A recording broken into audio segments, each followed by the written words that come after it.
Hey now. What's up, guys? We're in the kitchen here at the house, and we have dehydrated some chicken, and it really dried out really good. We got 2 trays of it, and last night we put this on about 11:30, and it dehydrated till about 1 because we forgot about it. And what we were going to do is we were going to dehydrate these as well. I'll explain what these in a second. But we didn't want them to dehydrate the same amount of time, so we just put them on the tray, put them in the refrigerator, and they came out fairly dehydrated on their own. And what these are, here we go. You can't really tell. But anyhow, these are the crescent rolls, or little mini croissant rolls.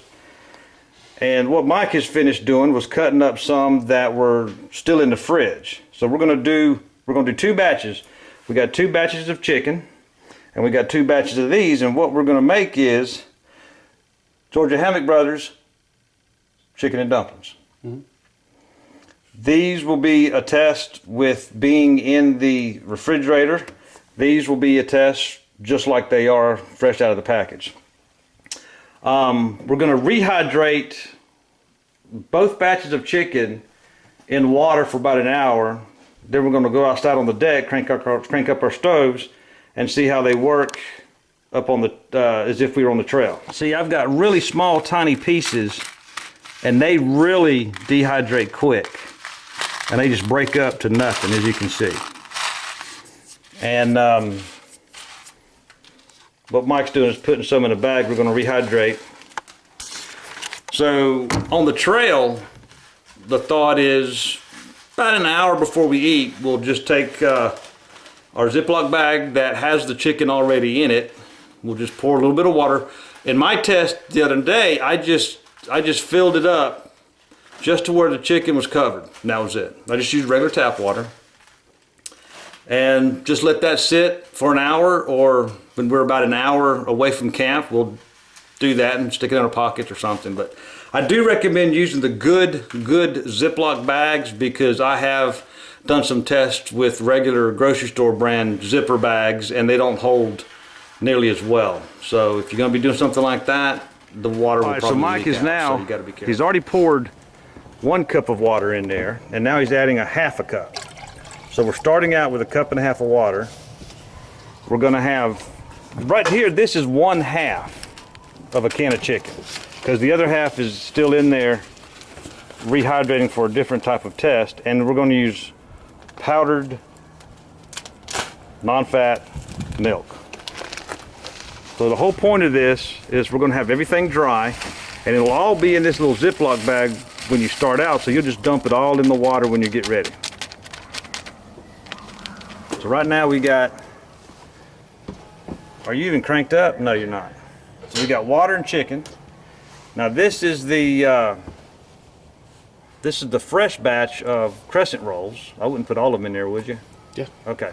So he's gonna put, how many triangles was that when you cut them? 2? This is 2 full crescent rolls. Okay, so this is 2 full crescent rolls, because the can contained 4. These are fresh out of the can that he just cut up, and we're putting them in the water. And then we're going to put 2 tablespoons of milk in there, and then we're going to crank her up. But on the field, all of this will be dried and in your Ziploc bag.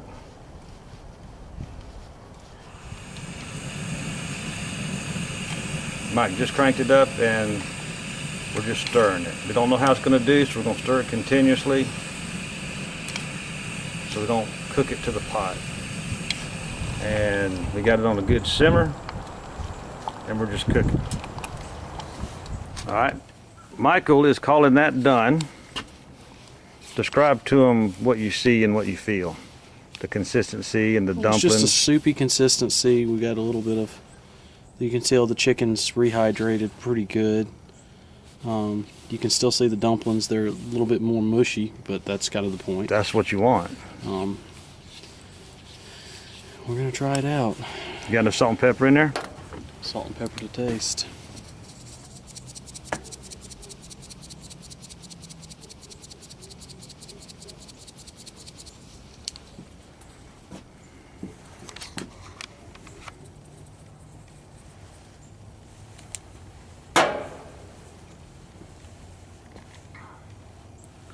That's hot.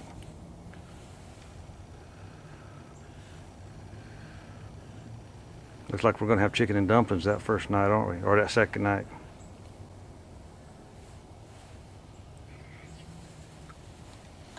Oh yeah.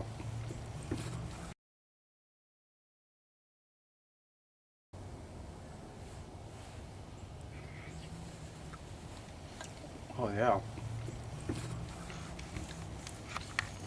That's good stuff. How's the chicken feel? It's really good. Is the chicken rehydrated enough? It's a little squishy, but if you ever make chicken and dumplings at home, when it's boiled like that, it kind of gets a little bit of a squishy kind of consistency. Well, I want it squishy. I don't want it crunchy. It's not crunchy at all. It's squishy. So it's not firm. It got completely rehydrated. Good. Okay, I'm gonna let that sit for a little while and cool down. All right. I'll crank my stove up and we'll try the other plan of attack. How's that sound? Sounds good to me. All right. So what we got is Michael fixed his with dehydrated chicken. No rehydration at all. No rehydration at all. No pre-rehydrating, and some dried out. Did you use the dried out? No, I use the fresh ones, but I don't think it's going to matter. The fresh, yeah, it's not going to matter. From what we see, it's not going to matter. So, but just to compare and contrast, I've got about 45 minutes worth of water spilt all over my grill.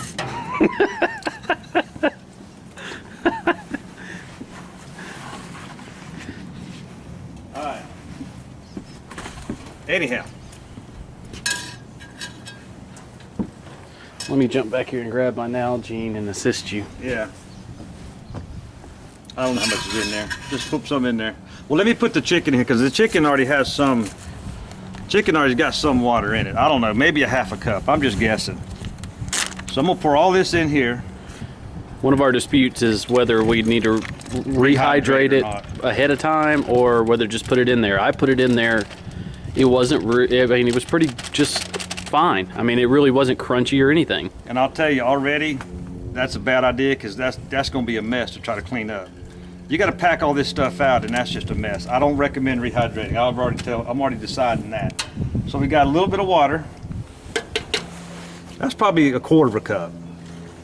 Add a little bit more. We'll try to make it a cup. That's good. So maybe that's a cup. We got 2 tablespoons. Did you feel like that was enough milk? Yes. All right. Whoa. Okay, that's about 2 tablespoons. When it comes to cooking, I'm Emerald. I just throw a little. No, I'm the Cajun guy. Little bit of wine and just is good. So we got the milk in there, and I'm not scraping the bottom of my pot with the metal spoon. I'm gonna use that. And these are not dehydrated crescent rolls, but they were just put in the refrigerator on a dehydrator tray, and they dried out quite a bit. But again, from what we've seen so far, it doesn't look like it's going to matter too much. But it's actually a pretty good idea to keep them to where they don't stick together real bad. To go ahead and set them out in their fridge and let them get a little bit more dehydrated, so that they won't stick together when you put them in the packaging. I agree. So now we're going to crank up the stove.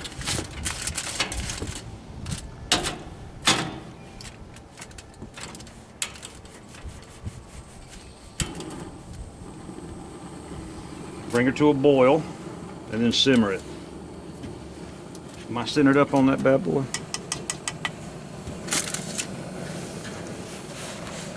Now his boiled in right at 2 minutes. But we're not doing anything on time.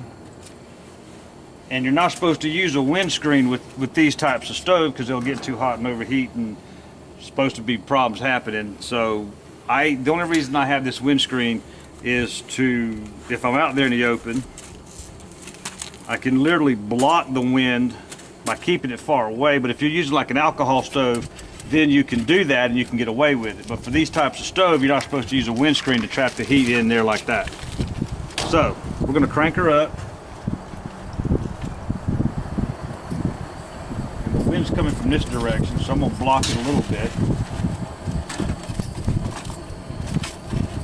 And again, I'm just blocking the wind. I'm not trying to retain heat in there. So whatever stove you have, just get the water boiling. And you may want to stir periodically so you don't cook anything on the bottom. I'm just stirring it real quick, putting it back on there. All right, so as you can see, we've got a boil here. Gonna cut it down to a little bit more of a simmer. Constantly stirring. The dumpling's already looking good.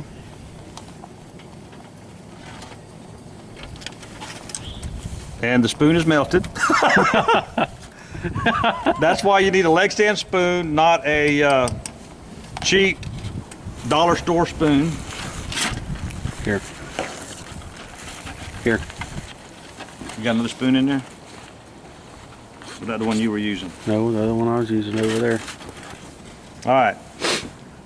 I got a real spoon. I've turned it way down, and those dumplings have puffed up. That's what they're Look at that. Look at that dumpling right there. They just all puffy and just swole up. That's what a dumpling's supposed to do. It's still boiling, even though I've got it turned down as low as I can get it.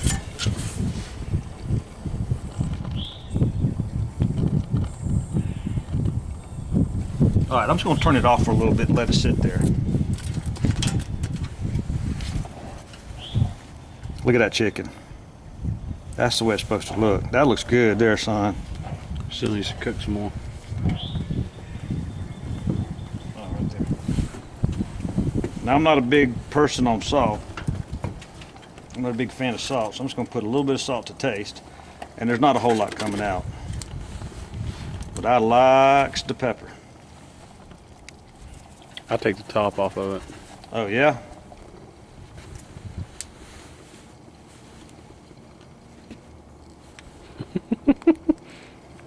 Oh man, he's a little special. It has nothing to do with that. It has to be with slinging pepper all over the place. He's a little special. Don't mess with me when I'm hungry, Junior. He's a little special. It is a tight fit. There you go. All right, now I'm starting to worry. There we go.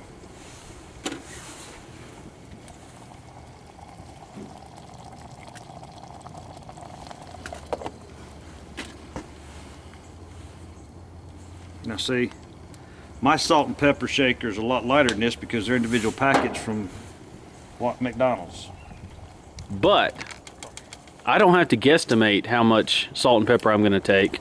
I have the salt and pepper shaker, and I'm not guesstimating. I never have to guesstimate. I'm not guesstimating. And this literally weighs 2 ounces with the salt and pepper in it. So the real difference might be an ounce. He might save an ounce. All right, so everybody's got their opinion.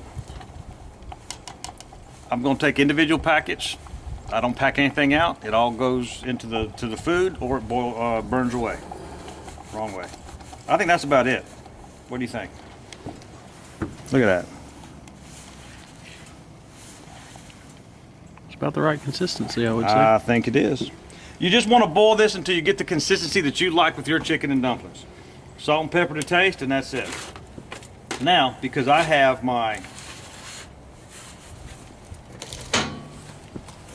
pot koozie, I can sit down and enjoy it without burning myself. My pot koozie is built in. The jet boil that he's using, it's got its built-in pot koozie, if you want to call it a pot koozie. It basically's got a handle, but this is all insulated and it's fantastic. This is going to be hot.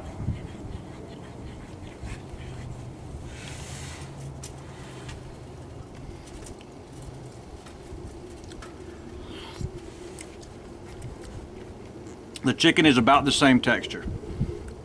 In my opinion, the chicken is a little grainy, kind of tough, but still tastes good. It tastes like chicken. The dumplings really add the flavor. The crescent roll dough, it really makes it taste like chicken and dumplings. It's awesome. It's really good. It's very good. And that little touch of powdered milk really makes a difference in making it real. That was ingenious. It was a great idea. That gives it its Soupiness. soupiness, yeah. It's not so runny. It's not so watery. We're talking. It's more of a creamy. Yeah, it's a cream based type situation. Yeah, creamy. That's perfect. Like I said, the chicken is it's not crunchy, but it's very firm, very grainy. But I don't think that's going to matter. It's still squishy. And people at home that make chicken and dumplings, you know that when you boil chicken like that and pull it off the bone like that and cook it in dumplings, it is a little squishy. It is a little bit rubbery, but it's excellent. Yeah. It's not like you took a chicken breast out of the boiling water and it just disintegrates. It does have some texture to it, but it's still very, very good. Okay, so what we got is, we thought that maybe half of a can of chicken would be enough. He wasn't even on the trail today, and it wasn't enough to fill him up. Not enough. We pick at each other about eating a lot and everything, but really it's not a lot. The amount of dumplings, I believe, was okay. 2 rolls, because it's full of dumplings. When you start adding chicken, you're gonna have to add some water. So I'm thinking 3 full dumplings would do it. I disagree. You decide. I think 2 is enough. You decide. Like I said, we like to test everything at home before we take it on the trail. I don't want any surprises when I get out on the trail. I want to know what I'm getting. So you can decide at home. Like I said, I like 3. I like it to be a little creamier. I think you also could add a tablespoon of powdered milk to it, because you're adding the extra chicken and a little bit extra water, because you're going to have to cover it. I have to agree with that. So I would say 3 tablespoons of powdered milk, 3 crescent rolls. He says 2. 2. I say 3. And 1 can, 1 full can, or 1 foil pack. 1 full pack of chicken. After breast. you've dehydrated it. And once you put all that together, we should have waited. We did not. So we apologize for that. But we'll do it again and we'll weigh it. And yeah. We'll give you an update on one of the other videos. But that's a very light dinner, and it didn't weigh a whole lot. It took a lot less time to prepare than I thought it would. And you know that what we're all about is planning right, pack light.